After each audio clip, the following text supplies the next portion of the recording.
Anak ko yan. At ibinuhos ng ika-6 ang kanyang mangkok sa malaking ilog na Euphrates.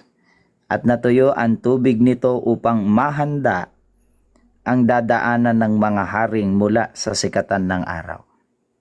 So may binabanggit dyan na Euphrates. Alin ang tinutukoy na Euphrates? Ano ang isinasagisag nito? Sa isang aklat na pinamagatang Revelation, Drama of the Ages by Herbert Lockyer, sa page 238, ay ganito rin ang kanilang sinasabi. So ang stand ng INC dyan, yung ilog Euphrates, sapagkat yan ay ilog sa Babylonia, kumakatawan yan sa kaharian ng Babylonia. Ano naman sinasabi ng mga Bible scholar? Sang-ayon din kaya sila? Dito sa kanilang aklat, ang sabi rito, one commentator suggests that the drying up of the Euphrates is figurative of Babylon itself, which is situated on it. Sa isa pang aklat na pinamagatang Aid to Bible Understanding sa page 175, ganito sinasabi, Babylon, confusion, the later name given to Babel, the city of renown, was located along the Euphrates River on the plains of Shinar, later called Babylonia. So ano ang figurative na isinasagisag ng Euphrates? Sabi rin maging ng mga nagsipagsuri ng Revelation, sang-ayon din sila na ito'y tumutukoy sa Babylon. Ang sabi sa hula, natuyo ang tubig nito. Ano ang kahulugan ng natuyo ang tubig nito?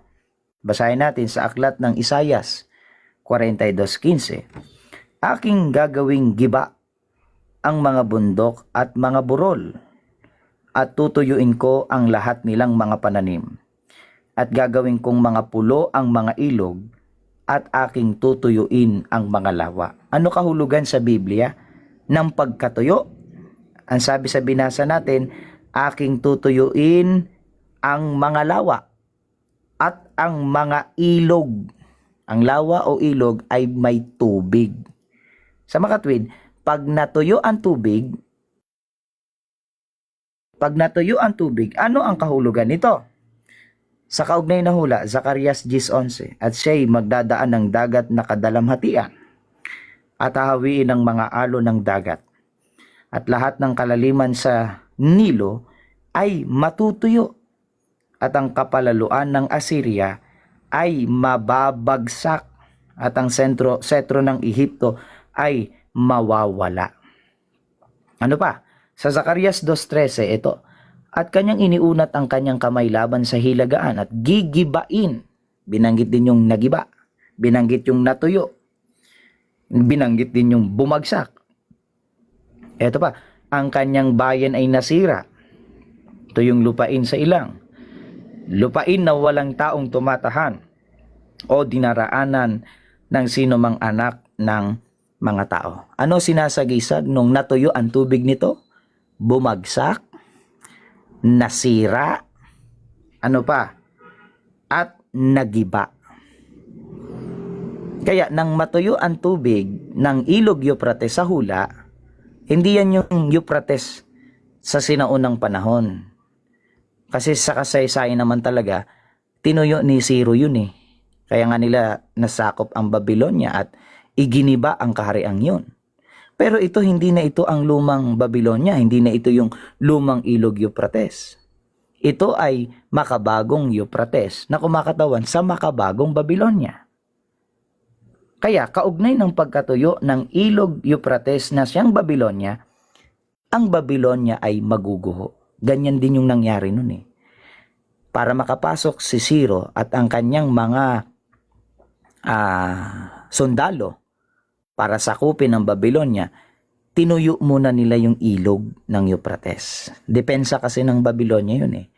Nung matuyo yung ilog na yun, iniba ni Ciro yung daloy ng tubig, nakapasok ngayon sila.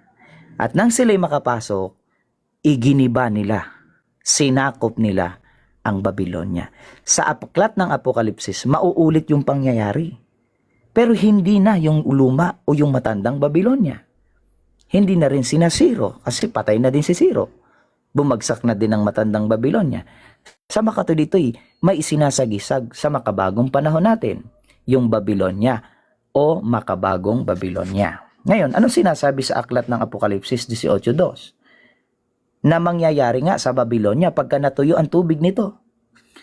Sabi sa 18:2 ng Apokalipsis, at siya'y sumigaw ng malakas na tinig na nagsasabi, naguho, naguho ang dakilang Babylonia at naging tahanan ng mga demonyo at kulungan ng bawat espiritong karumaldumal at kasuklam-suklam na mga ibon.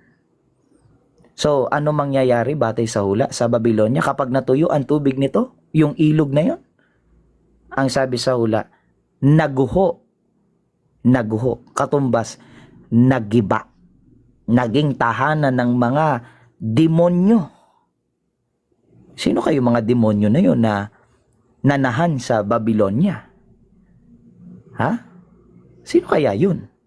Alin ba talaga ang kinakatawan ng Babylonia sa Apokalipsis? Sa unang Pedro 5:13, sa salin ng pari ni Johan na si Juan Trinidad, ganito ang sinasabi. Babylonia, isang lihim na tag-uri para sa Roma. Ano sabi ng pari ni Johan? Yun daw, Babylonia ay code word, lihim. Hindi kasi pwedeng banggitin na lang basta yung Roma. Kasi papatayin sila noon sa panahon ng imperyo noon. Kaya itinago nila yung pangalang Roma sa salitang Babylonia. Ano tinutukoy? Yung Roma na naging tahanan ng mga demonyo. Ngayon, paano natin makikilala yung Babylonia o Roma? Na yung mga tumira doon, mga kampo ni Satanas. Sa Apokalipsis 17:1, 5 at 1, ang babaeng mapakiapid o yung babaeng patutot, kaugnay na hula pa rin, ay meron siyang nakasulat sa noo, figurative din. Ang nakasulat na pangalan, Babylonia. Ngayon, ano yung babaeng mapakiapid? Sana man sumasagisag yung babaeng mapakiapid na may pangalang Romana o Babylonia. Dito sa 1 Korinto, 2 Korinto 11:2. Ang sabi ng Apostol Pablo, upang kayo maiharap ko na tulad sa isang dalagang malinis. Sa makatwid, pagka ikinakapit sa simboliko ang babae, sumasagisag ito sa iglesia. Kasi sabi ni Pablo, yung mga tunay na Kristiyano noong panahon nila, sila'y tulad ng isang dalaga o babaeng malinis. Yun ang tunay na iglesia, malinis na babae. Pero yung nasa Revelation, hindi na malinis. Patutot na. Iglesyang marumi, iglesyang masama, na may pangalang Romana. Tanong, pinatutunayan ba maging ng maraming komentarista ng Biblia yung magaganap sa aklat ng Apokalipsis tungkol sa pagkatuyo ng ilog Euphrates at yung pagbagsak ng Babylonia na magiging himpilan ng mga espiritu ng masama o ng mga demonyo? Magtuturo sila ng aral ng demonyo, mga labag sa aral ng Diyos ang ituturo ng mga yon, na ang isinasagisag ay iglesyang marumi na ang pangalan ay Romana. Dito sa aklat nila na pinamagatang verse by verse commentary on Daniel and Revelation, ganito ang ating mababasa. According to the second view, the significance of the term Euphrates is to be ascertained from the context, which reveals that the term Babylon is used exclusively as a symbol. Ulitin natin The context which reveals that the term Babylon is used exclusively as a symbol of the apostate Christianity. Yun daw Babylon, ang sinasagisag daw nun, tumalikod na Christianity o sangka-Kristyanuhan o isang iglesyang tumalikod. Kaya siya tumalikod kasi pinasok siya ng mga espiritu, ng masasamang espiritu, ng tinahanan ng mga demonyo. Kaya siya natalikod kasi aral na ng demonyo ang itinuro na nahandon, hindi na aral ng Diyos. Natalikod. Sabi yan ng mga nagsuri ng aklat ng Revelation. Hindi kami Hindi kami may sabi niyan. Sinasang-ayunan din nila. Tuloy natin ang pagbasa. Historically and geographically, the literal river Euphrates was the literal Babylon. Jeremiah 51:12, yun yung binasa ko kanina. And the river of mystical Babylon, the great city, the Euphrates, would be here dissociated altogether from its former literal geographical significance and be understood in the terms of companion, symbol, and mystical Babylon. Sa makatwid, ayon na rin sa mga nagsipagsuri ng Biblia, particular sa Revelation, sinasang-ayunan din nila na yung Babylon ay isang apostate church. Bakit naging apostate church? Sa pagtinahanan na ng demonyo, doon na nakatira yung mga kasangkapan ng demonyo na nagtuturo ng aral ng demonyo. Sabi ng pare ni Johan, yun daw Babylonia ay isang lihim na tag-uri o code word para sa Roma. So yung iglesyang yon may pangalang Babylonia, babaeng mapakayapid. Paano itinawag sa iglesia yung pangalang Babylonia o Roma? Kaya nga, mababasa naman natin sa pangalan ng iglesia na yun Iglesia Apostolica Romana. Ayan, tuloy natin ang pag-aaral natin. At baka sumabog na ang utak ni Johan. Ito pa. The prophecies concerning the sudden fall of symbolical Babylon the Great, as set forth in the book of Revelation, parallel in major respect the description of Cyrus, conquest of the literal city of Babylon. Yan ngayon nangyari sa sinaunang Babylonia. It is possible that his mind runs also the story told by Herodotus of the capture of Babylon by Cyrus, who marched into the city across the drained bed of Euphrates. A new Babylon is to be surprised, and drying up of the rivers marked the removal of the last obstacle to its fall. Talagang mangyayari yun sa makabagong panahon na matutuyo yung ilog Euphrates o matutuyo, magigiba, maguguho sapagkat aral na nga ng demonyo. Hindi na aral ng Diyos, aral na ng demonyo. Giba talaga kasi aral na ng demonyo Yung Babylon sa Revelation ay tumutukoy sa Iglesia Romana. Ano nakasulat doon? Upang mahanda ang dadaanan ng mga haring mula sa sikatan ng araw. Yan.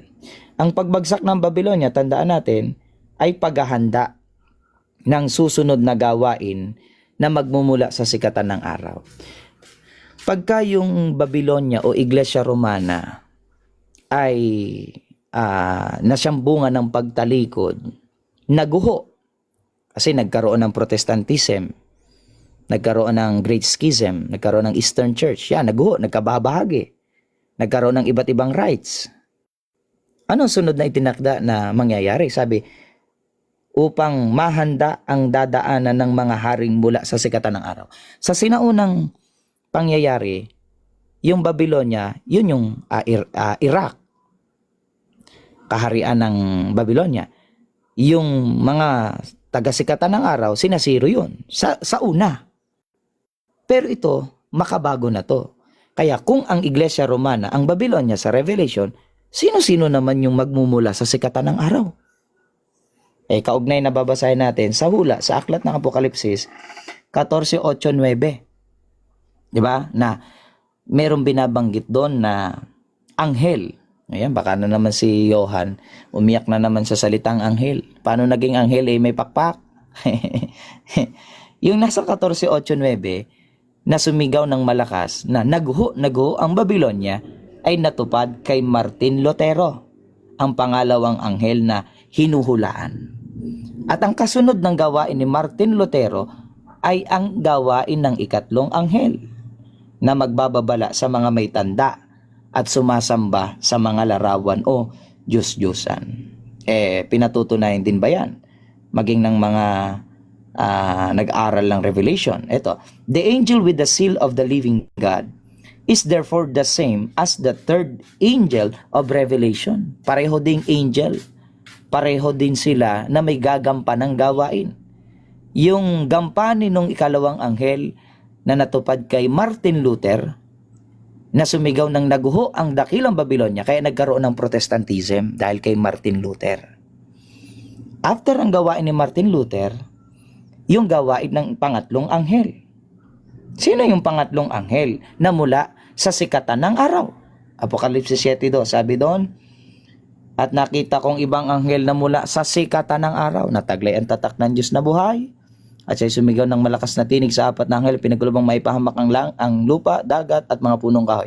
At na nagsasabi, huwag ninyong ipahamak hanggang sa aming matatakan sa kanilang mga noo ang alipin ng ating Diyos. Sa makatwid, ang tinutukoy na mga magmumula sa sikatan ng araw ay ang gawain ng pangatlong anghel o ng ibang anghel mula sa sikatan ng araw na natupad sa gawain ng kapatid na Felix Manalo. Kapag ka ang Iglesia Katolika ay naguho. Bakit naguho? Buo pa naman ngayon, sabi nila. 'Di ba? Malagana pa. Nagkaroon kasi ng protestante. Nagkaroon ng division, kaya lumitaw itong Protestantism. Lilitaw naman ang kasunod na gawain naman ng ibang anghel na natupad sa Iglesia ni Cristo sa Pilipinas na mula sa sikatan ng araw na pinangunahan ng kapatid na Felix Y. Manalo. Marami pa to Ngayon, ang sabi mga hari, di ba? Upang maihanda ang daraanan ng mga hari na magmula sa sikatan ng araw. Paano naging hari ngayon itong mga Iglesia ni Cristo sa Pilipinas? Meron ba silang corona? Ano pinagaharian nila? Baka yun ang tanong ni Johan kasi literal utak niyan Ito, ang mga tao kasi ng Diyos, tinatawag na hari. Mababasa natin yan sa Revelation 1:6, Psalm 49:14, Daniel 7:22, Matthew 19:28, Luke 22, verse 29, 1 Corinto 6:2 hanggang 3. Ang sabi, maging ng mga Bible commentarist, the people of God are called kings. Ayun, hindi pala kailangan ng corona para maging hari. Pagka people of God ka, tinatawag ding mga hari. Ngayon, ano pa sinasabi ng isa pang komentarista? Dito sa salin na the expanded translation sa unang Pedro 2:9, sabi dito, but as for you, you are race chosen, king, a set-part nation, people formed of God, formed for God. Yung mga kausap ni Pedro dito, mga ikaanib sa iglesia. Pero tinawag niya, king, people of God. Sa makatwid, ang mga kaanib sa Iglesia ng Cristo, dahil sila'y bayan o tao ng Diyos, tinatawag silang mga hari. Sabi, mula sa sikatan ng araw yung mga hari. Diba? May lumitaw bang Iglesia ni Cristo sa sikatan ng araw sa Pilipinas? Meron. Kaya, yung paglitaw ng Iglesia ni Cristo sa Pilipinas, ay hindi yan aksidente. Yan ay katuparan ng hula sa Biblia. Ngayon, hinulaan sa Apokalipsis 16:12 ang mga tao ng Diyos na magmumula sa sikatan ng araw.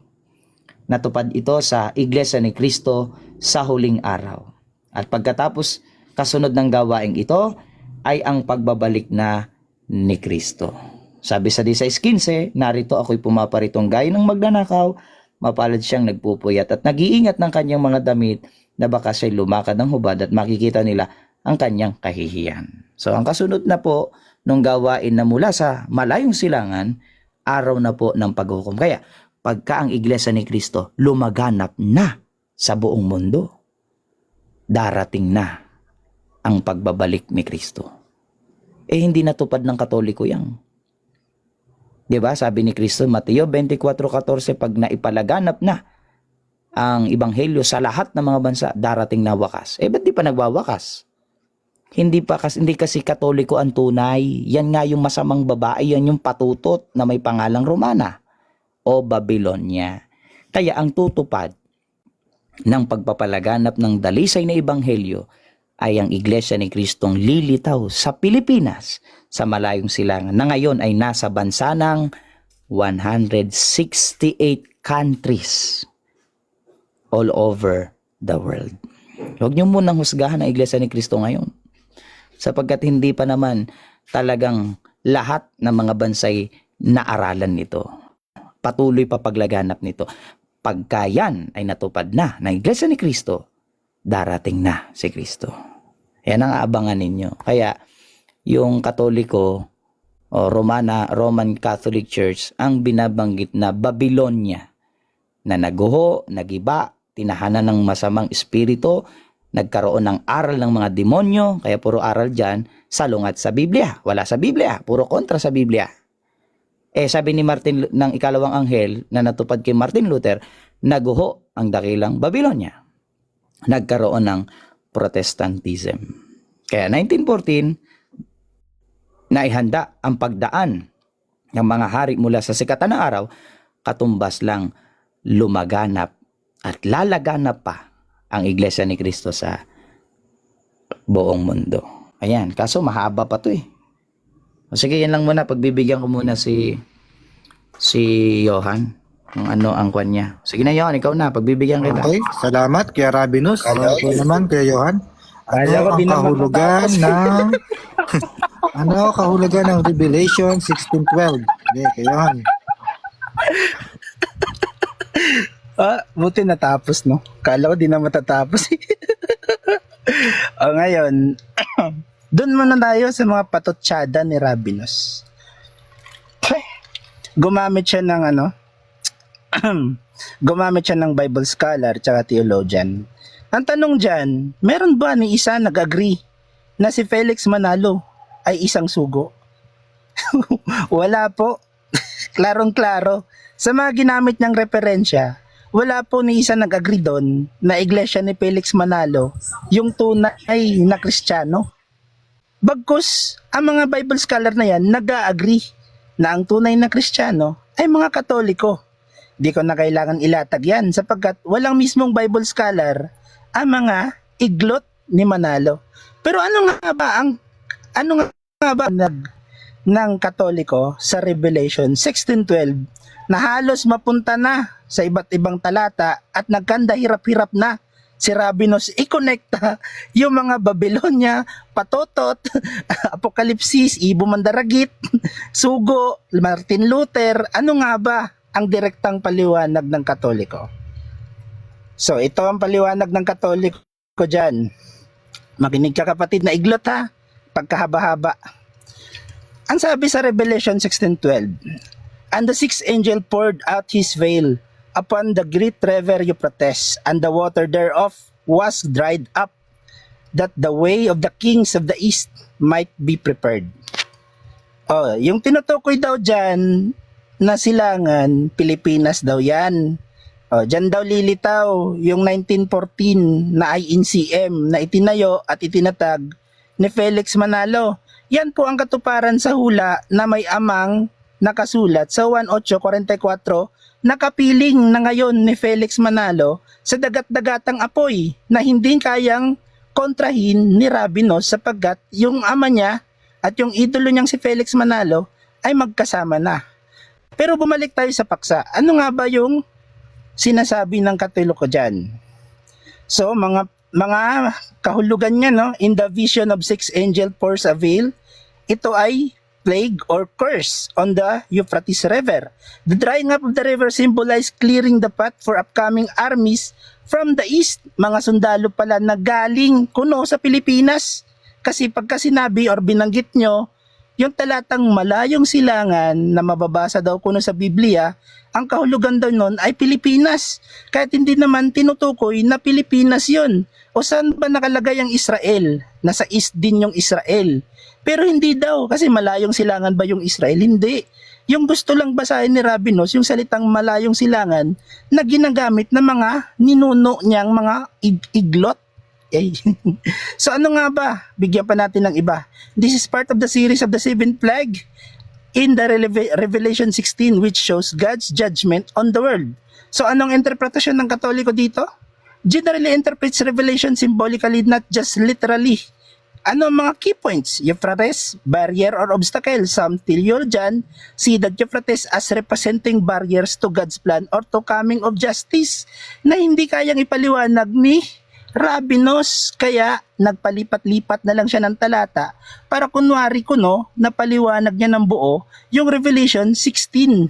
Pero talagang hindi niya maipagkonekta dahil yung aral niya ay aral ng demonyo. So yung pagkatuyo, it symbolizes God removing obstacle for His will to be fulfilled. So yung mga hari naman sa silangan, which is sila daw yun, mga iglot ni Manalo daw yun, mga hari pala to. Oh, Rabinos, pambihira ka naman, di ko alam, hari ka pala. Oh, si Haring Rabinos daw, na galing sa East, ay symbolikal daw siya as a force of judgment or historical power. Could represent nation, armies, or spiritual forces acting under God's providence to bring about the final justice. So hindi para siya necessarily prediction of a specific army. So hindi pala specifically na tama yung sinabi ni Rabinos. Bakit? Kasi 1914 lang sila. Eh ano nga bang sinasabi ng talata sa Biblia na naipanganak na ang kapahamakan at unti-unti itong lumaganap? Sino yung naipanganak? Si Felix Manalo. Sino yung ama niya na ama ng kapahamakan? Yung amang Diablo na nasa Juan 44, nasa Juan 8:44. Ngayon, totoo bang unti-unting lumaganap ang iglesia ni Manalo? Ay totoo. Merong historical record kailan nagsimula ang sabi ni Jesus, mga palantandaan na pag siya ay babalik na. Merong magpapakilalang mga bulaang Kristo. At isa na doon si Felix Manalo. Bago yon, after nung magpakilala ng bulaang Kristo, mangangaral ito at magkakaroon ng digmaan, which is talagang inaagrihan ng mga kapatid, mga ginawa niyang iglot ni Manalo, na sila daw yung 1914 natupad. Dahil yung gera daw ng 1914, yun daw yung magpapatotoo na sila daw ay galing sa Diyos, which is hindi naman. Dahil tinutukoy rin, nagsimula silang mangaral 1913, which is yung time na lalabas yung mga bulaang Kristo, which is si Felix Manalo. So ano pa yung pangatlo? Part of divine plan. The plague are seen as symbolical of the spiritual struggle between good and evil. So anong paliwanag dito ng Katoliko? It emphasizes that revelation shows God's ultimate victory, not merely human history. So anong spiritual reason magiget natin dito, no? So sinasabi ng Katoliko, focus on trust in God's providence, warning against evil na mga INC and preparation for Christ's final coming dahil maraming magsisilitaw na mga bulaang propeta at isa na dito si Rabinos na nangangaral ng tamang aral. Tama naman, tamang aral ng demonyo. Galing sa kanyang sugo daw sa Apokalipsis 7:2-3 na hindi naman tumutukoy kay Felix Manalo, ni hindi nga nila napagtugma yung gera tsaka yung hula. Tama talaga na yung ama nila nasa Juan 8:44. So nagigets yun na? Bakit kako galing sila sa demonyo? Yung ama nilang si Felix Manalo, nung namatay, anong ikinamatay? Ulcer. Pambihira yan. Sugo sa huling araw, pero hindi babalik sa mga huling araw. E kailan ba yung huling araw talaga? Huling araw na buhay siya? O huling araw ng mundo? Rabinos, di ba? Ngayon, ang tanong dyan na hindi masagot-sagot, bakit kako hindi babalik si Felix Manalo? Ba't hindi siya nabuhay after 3 days? Kasi nga, nagkulong lang siya ng 3 araw sa kwarto, paglabas niya, sugo na. Aba matindi. Napansin niyo yung mga taong di kumakain ng straight 3 araw, nabubuang yun. Yun yung nangyari kay Ka Felix Manalo. Parang naging si Muhammad lang. Nabaliw at sinabing siya ay siya ay kinausap ng anghel na galing daw kay Allah at binigyan siya ng mensahe. Si ano naman, si Felix Manalo, mas malala. Matindi, bakit ako? Kasi daw, siya daw ay anghel. Aba, inangkin niya, para maiba siya, hindi siya nilapitan ng anghel, sinabi niya sa story time niya na siya ay anghel. Na tinutukoy doon daw sa Apocalypse 7:3, which is hindi naman napatunayan at kailan may wala ni isang theologian o Bible scholar o mag-agree sa kanya. Ayan yung patunay na talagang gumagamit lang si Rabinos ng kanyang sariling unawa at hindi naman doktrina ng INC. Bakit? Kung doktrina ng INC yan, naipaliwanag niya siya na ng matino ang Revelation 16:12. Ba't pumunta pa siya sa Babylonia, naging patotot? Sino nga ba yung ina ng mga patotot? Yun yung ina ni Felix Manalo. Tama? Tama. Bakit ako patotot yung ina ni Felix Manalo? Kasi nanganak siya ng isang anak na suwail at hindi isinama ang kanyang pamilya o kanyang ina doon sa sinasabi niyang tamang relihiyon. Itinakwil niya ito, ang kanyang pamilya. Dahil, bakit? Baka maagawan siya ng titulo bilang sugo o para mamuno. Paano nga ba natin masasabing peke ang iglesia ni Felix Manalo? Unang-una, 1914. Pangalawa, nakarehistro. Pangatlo, sugo na may sakit sa utak. Pang-apat, mga bulaan na mga mangangaral. Pangatlo, panglima, manggagawa na mga manloloko. Sila lang din dyan naglolokohan. Ngayon, sabi ni Kairanyo, o bakit nyo pinapaganda yung bilang? Tatanggalin nyo 400, tapos yung membro 100 plus lang. O di ba? Anong ginagawa ng mga manggagawa daw kuno? Aba, binabago, pinapaganda. Para daw gumanda yung pakinig. Para sabihing maraming mga kapatid, which is in fact, hindi lang doon nangyayari sa isang lugar, nangyayari yan kahit sa Manila, kahit sa ibang bansa, kahit dito sa Mindanao, kahit sa ibang bansa, talagang niloloko lang nila yung bilang at recording. Ngayon, paano natin masasabing bulaan si Felix Manalo? Puntahan natin yung Apocalypse 7:3. Sinigawan niya raw yung 4 na anghel. Meron bang anghel na isusugo ang Diyos na hindi kinikilala o hindi alam na may Diyos? Wala. Atheist. Tapos yung isa, Katoliko pa. Aba, akala ko ba demonyo ang Katoliko, Rabinos? Tapos may anghel si Felix Manalo na Katoliko. Nakakatawa, di ba? Sariling logic, nagiging illogical. Bakit kako? Kasi hindi tumutugma yung hula ni Felix Manalo sa Apocalypse 7:3. Sinigawan niya yung 4 na anghel. Ang tanong dyan, may isa ba doon sa 4 na anghel kilala si Felix Manalo? Ang sagot at malaking sagot, hindi. Bakit kako? Kasi si Felix Manalo ay isa lang dumi, muta sa mata ng 4 na tinatawag yung The Big Four. Ni minsan niya wala silang contact. Inutusan daw ni Felix Manalo gumawa ng kasulatan para itigil yung gyera, which is hindi naman nangyari. Walang historical record na si Felix Manalo ay nakipag-meeting doon sa 4 na anghel. Kaya ngayon maraming nag-iiyak sa baba. Kanina di pa ako nagsasalita, nag-iiyak ka na. Ngayon nagsasalita na ako, mas lumala. Iyak na. O ngayon, sagutin natin yung sinabi ni Rabinos na Katoliko daw yung lumaganap. Actually hindi. Matagal na ang Katoliko, sa panahon pa ni Jesus yan eh. Sino ba nagtatag sa Katoliko? Si Jesus. Sino nagtatag sa INC? Si Felix Manalo. O nakasulat pa yan sa pasugo. Nakarehistro pa yan sa SEC. I-deny ba yan? Ni Rabinos, syempre, i-deny niya yan. Pero ano nga bang nakalagay sa SEC?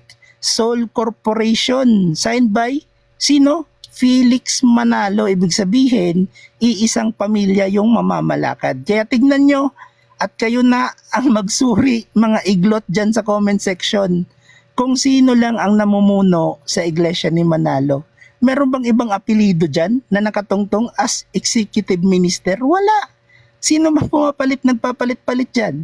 Una, si Felix Manalo. Sunod, si Ka Iranyo. Ngayon, si Eduardo Manalo. Ngayon, sino susunod? Aba, yung apo. Apo na anghel daw kuno, sugo din, magiging sugo at isusugo daw ng Diyos, which is hindi naman nakasulat. Yung sabi niya si Martin Luther daw, sumigaw-sigaw, naguho. Natawa ako doon sa sigaw eh. Naguho. Oh, saan naman sa talata mababasa si Martin Luther sumigaw ng naguho. 'Di ba wala, Rabinos? Tapos gumamit siya pa ng Bible scholar na sinabi ni Robin De La Rosa na hindi naman daw siya naniniwala. Ayan ang pagiging cherry picking na ginagawa ng mga iglot. Pagka yung sinabi ng Bible scholar ay umaagri sa kanilang mga hipokritong hula, ay talaga mag-a-agree din sila. Oh, 'di ba? Ganon ang ginagawa ng mga iglot. Namimili ng talata sa Biblia para kuno tumama sa kanilang mga hula na mali-mali. Tama? Tama. Oh. Ngayon, klarong-klaro na, napailiwanag natin yung Revelation 16:12 nang hindi tumatalon sa Babylonia, patotot. Ayun. Salamat, Purista. Nakakatawa naman to si Rabinos. Okay, sino masusunod na magpapaliwanag sa Revelation 16:12? Wisdom, Aaron, Kael. Verista, kumustahin mo muna si Johan? Ang nakainom ng tubig. Baka magpapaliwanag pa si Rabinos. Gusto ko Baka may mawi. gusto pa. Umakyat niya sa plato sa ano, umakyat sa taas. Oh. Siguro 5 minuto na lang. Ano niya? Reaction niya sa mga sagot. Ayan. Sige kay Rabinos. Ano yan? Reaction sa nagisagot ni Kuya Johan. Sige. Napansin ninyo, paliliwanag yung kahulugan ng Revelation 16:12. May naintindihan ba naman kayo sa paliwanag ni Johan? Ha? May naintindihan ba kayo? Pag wala, hindi paliwanag yung palabo.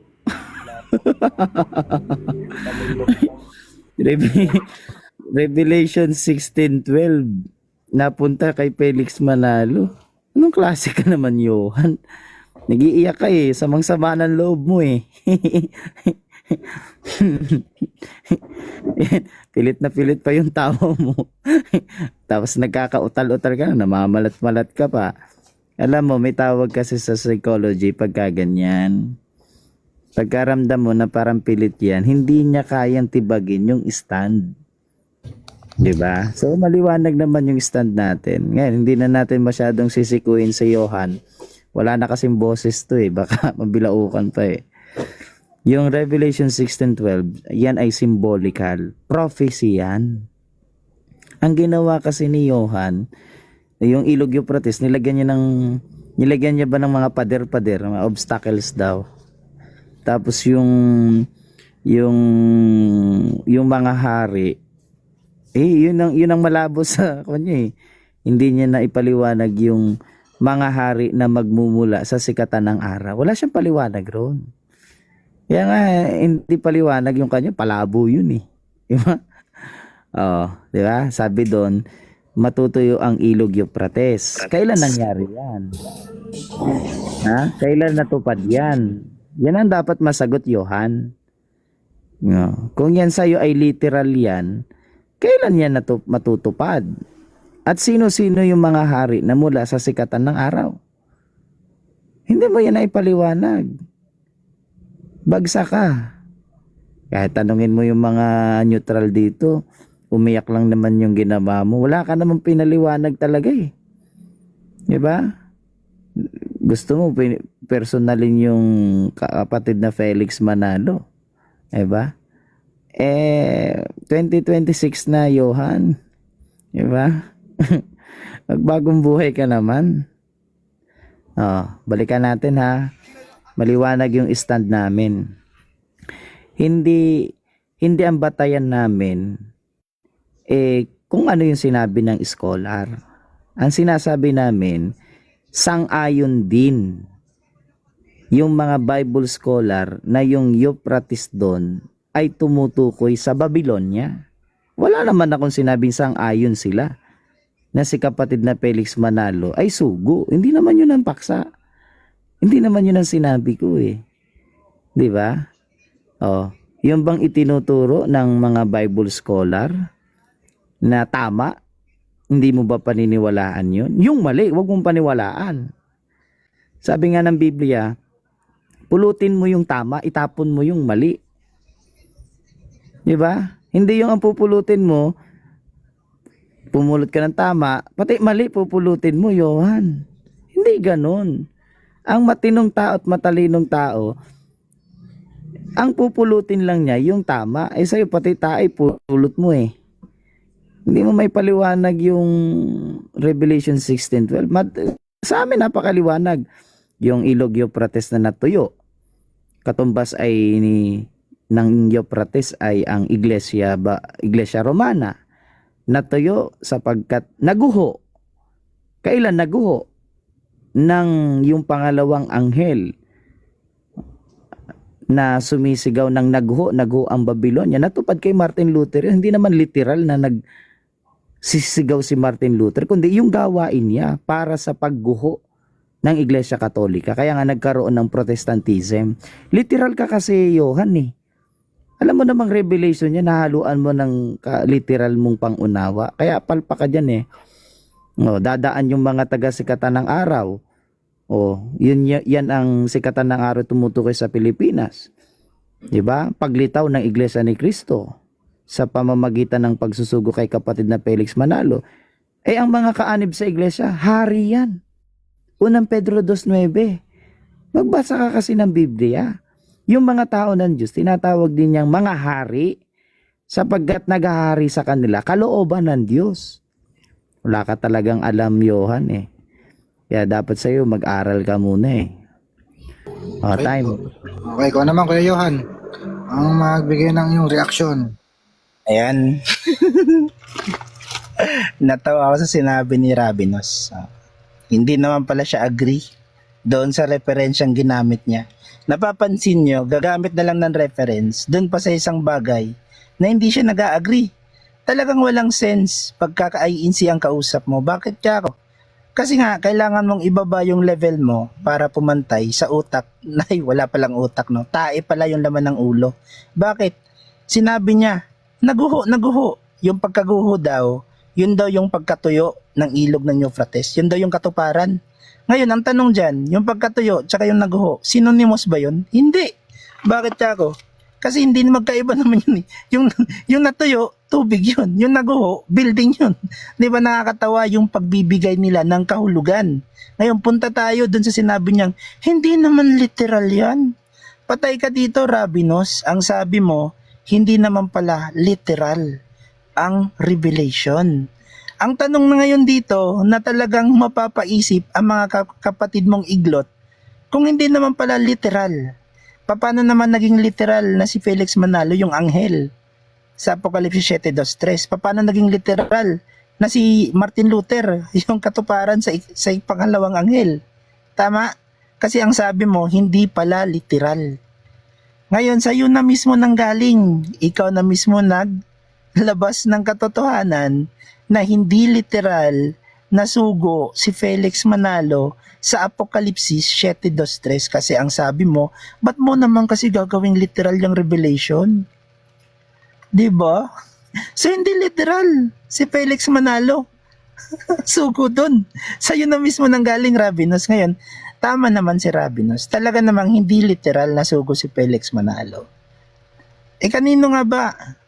Bakit hindi literal? Kasi ang literal doon na tinutukoy ko, yung literal na sugo ng Diyos. Eh hindi naman sugo ng Diyos si Felix Manalo eh. Sugo yan ng kanyang amang Diablo sa 1:8:44 na si Satanas. Doon po yung nagsugo kay Felix Manalo. At larong-klaro at sinabi ni Rabinos ng revelation daw ay hindi literal. So lahat ng sinasabi ni Rabinos ay walang kabuluhan. Bakit? Hindi naman pala literal yun eh. So yung pagkasugo ni Felix Manalo sa Revelation 7:2-3 ay walang kwenta pala kasi hindi literal yung pagkasugo sa kanya doon. So pala isipan dito, no? Yung kanilang apat na the big four. Hindi pala literal din yun. Hindi literal na anghel ng Diyos. So nakakatawa. Pagka kasi kinakausap nyo yung mga iglot, kailangan tanggalin nyo yung utak nyo. Bakit? Para pumantay ka kay Rabinos. Yung laman kasi ng ulo niya, tae. O kailangan lagay mo din sa ulo mo, tae. Kasi kung sasabayan, kung talagang di mo siya sasabayan sa galawan niya, mapapasma ka. Bakit ka ako? Siya walang utak, tas ikaw matalino ka, di ba? Kailangan mo na maging bobo minsan para kausapin yung isang bobo.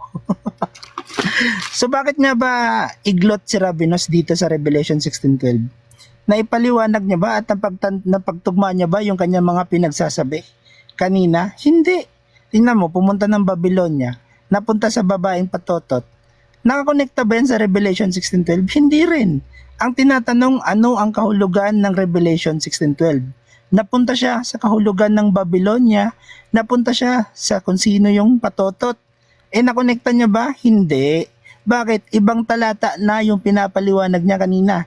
Ngayon, nagagalit siya at napipersonal ko daw yung kanyang idol na si Felix Manalo. Aba, nakalimutan niya ata na siya ang unang tumira sa Katoliko. Ngayon ginantihan siya para siyang namamanas. 'Di ba? Ba't mo naman kasi pepersonalin yung sugo namin na galing sa demonyo? Ito ang katunayan, Rabinos. Magkapiling na si Felix Manalo at ang kanyang amang Diablo sa dagat-dagatang apoy na sinasabi ni Ka Eranio at ni Ka Eduardo. Magkapiling na sila doon. Naglalaplapan sila doon sapagkat sabi ni Real Talk, ang halik daw at paglaplap ay synonymous. Kita mo na? Kaya pala si Real Talk pag humalik sa kanyang anak, nilalaplap niya pala yun kasi synonymous naman pala yun eh. So ganun yun, Rabinos, no? Si Felix Manalo ay masaya na sa dagat-dagatang apoy, kapiling ang kanyang amang Diablo. Yun, salamat. Ikaw naman, Mono. Akyat, Mono. Ano yung pangalan mo? Mono na lete. Neno yun.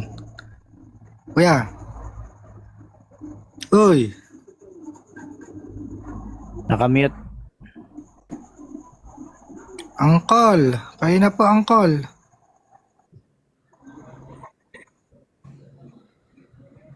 Sino gustong susunod? Wisdom, Kuya Aaron. Baka may gusto ka rin sabihin. Nagawa nun one sila, okay lang. Nakikinig Okay lang. lang. Pinig. Host, i-summarize mo na kung ano yung naintindihan mo. Ayun, umakit ulit si Kwan. Ayaw ko magbigay ng opinion. So, bahala na kayo, yung mga nanonood sa atin, kung sinong tama sa inyo. So, ikaw na, Kuya Mono. Basta, naintindihan na natin yun. Kuya, 5 minutes.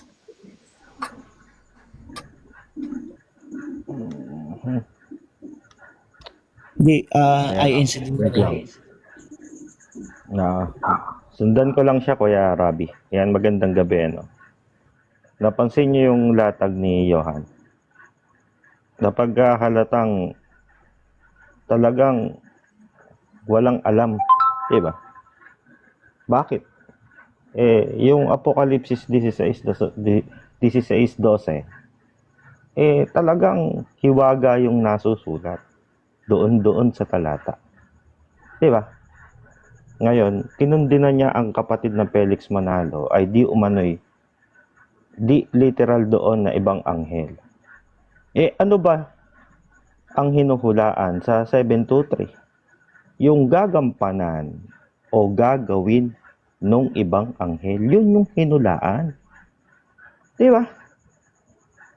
Talaga to. Mahina talaga comprehension ng ewan ko ba. Ngayon, sabi niya kanina, sa bibig niya mismo nang galing, na ang Panginoong Hesukristo di umano ay siya daw ang nagtayo ng Iglesia Katolika Apostolika Romana. Tama ba na ang Panginoong Hesukristo di umano ang nagtayo ng Iglesia Katolika Apostolika Romana? Hindi tayo sasagot. May referensya tayo ditong ipapakita. Ito, namnamin mo, Johan. Dito sa aklat na How Did the Catholic Church Start? Na isinulat ng isang pare na si Daniel A. Lord. Ito sabi. Tanong natin si Kristo ba ang nagtayo ng Iglesia Katolika Apostolika Romana?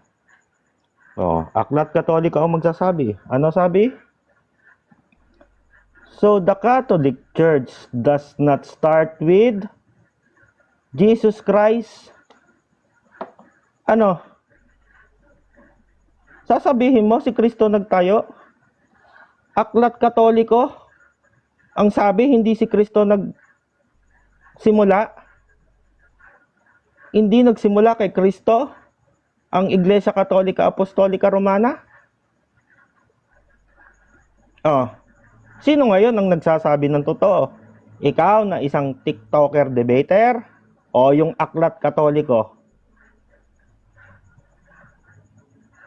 Di ba? Hirap kasi sa inyo. Claim kayo ng claim. Nasasabihin nyo, ang Katoliko ang itinayong ni Kristo. Ano sabi sa aklat nyo? Si Kristo ba nagtayo? Kay Kristo ba nagsimula? Hindi Di ba? Ayan kalinaw. Back to beginnings. So the Catholic Church does not start with Jesus Christ. Kahit ituloy mo yung basa dito, Johan, hindi pa rin si Kristo ang nagpasimula ng Iglesia Katolika Apostolika Romana. Binasa ko na to ng buo. Hindi kami nag-cherry picking. Aklat nyo to. Sige. Tapos babasahin nyo yung pasugo namin na ang sinasabi nyo, Katoliko ang nagsimula, ang tunay na iglesia. Baka yun nagpuputol. Bakit? May karugtong yun Gusto nyo, pakita ko yung pasugo, hamunan tayo dito. Pero wag na, pang debate ko yun, hindi ko ilalabas yun. Hamunin nyo ako sa True Church. Labasan tayo ng bala. Binimisquote nyo yung pasugo Diba? Ang nakalagay dun sa pasugo, na di umano, ang totoong iglesia ay Iglesia Katolika Apostolic Romana. Pero, pinuputol nyo. Kayo nagpuputol, hindi kami. Diba? Kasi may karugtong yun. At alam namin kung ano yung karugtong yun. May copy kami nun. Diba? Ngayon, kahit basahin ko to ng buo, yun talaga na ang Iglesia Katolika Apostolika Romana hindi nagsimula kay Kristo. Aklat niya, Pari yan, Tutulan mo pari mo si Daniel A. Lord. Johan, tutulan mo. Kung nabubuhay pa, tutulan mo. Di ba? Ganun lang. Huwag kasi kayong claim ng claim. Nasasabihin nyo na nagsimula kayo kay Kristo. Pari nyo mismo may sabi. Tutol ka. Okay, time na. So bago